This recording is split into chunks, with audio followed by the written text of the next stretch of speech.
We're going to remove the 2-inch reaction chamber from the M1500. It's a standard 2-inch reaction chamber that you'll find in most of our systems.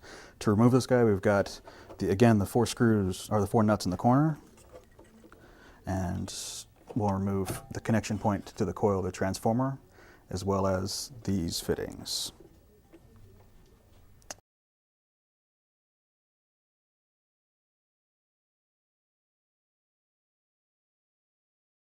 For these, we don't necessarily need to mark exactly where these elbow fittings are, as they're always straight up. But remove the Allen screws on all sides. As with all reaction chambers, we'll start with the bottom end cap, give it a little bit of a twist to break the O-ring connection, and with a flathead screwdriver, go ahead and use those fins as a leverage point and ease this guy off.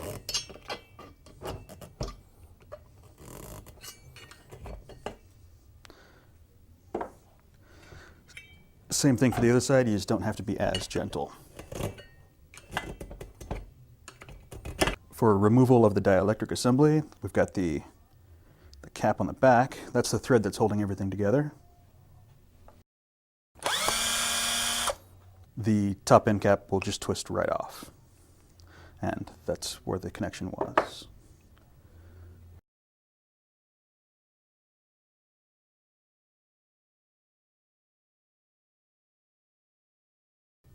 We'll go ahead and remove the O-rings. Careful not to gouge any part of the Teflon end cap. And the one in the center.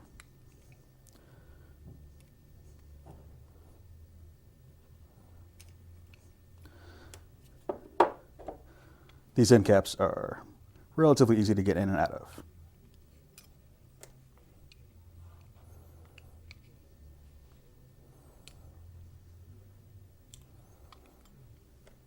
The elbow fittings, if they do require retaping, just go ahead and remove them. Pull off any extra tape that you may see, and we'll go ahead and retape them. Cleaning is the same with all end caps. A little bit of denatured alcohol, a wire brush, or a rag with a screwdriver just to clear out any of the debris. Soak it and then clean it out.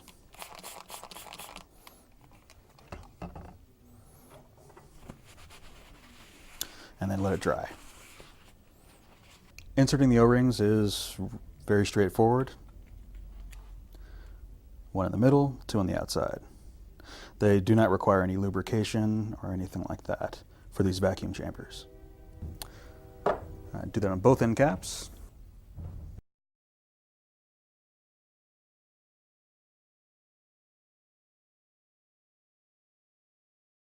Go ahead and clean out any of the debris that's inside the cathode, usually with an alcohol-soaked rag. If it does require a little something extra, you can hone it out.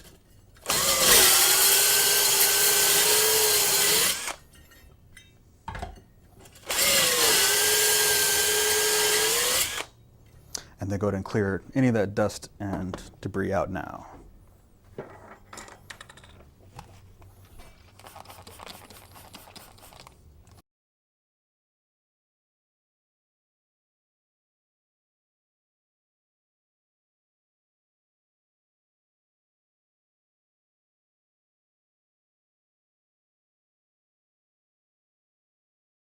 We're going to need to pull this brush out of the dielectric assembly so we can reattach it to the top end cap. Just go ahead and push it out. Now a note, this is just a stainless steel sheet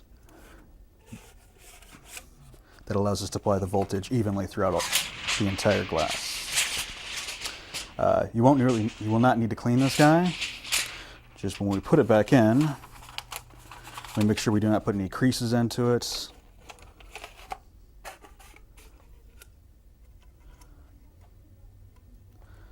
And it's centered. We'll start off by putting the screw back in.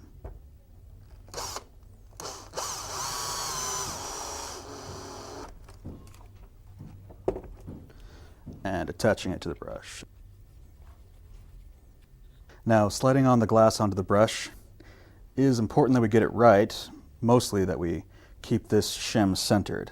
So go ahead and grip it on the top to keep it from slipping. Just slide it in all the way until it seats. There we go. If you're unsure at any point in time if it's seated properly, go ahead and drop a dental pick in there and just go ahead and twist it to see if you can hook underneath the glass. You should not be able to.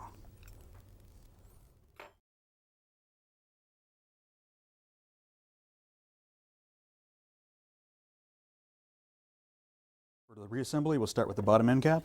Just go ahead and get it on there, like so. And then as for the dielectric, before we insert it, we will make sure that we clean off any fingerprints or debris on the outside of the glass.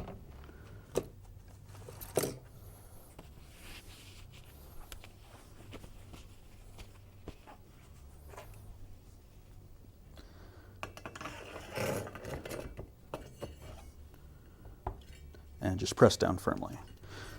A little twist.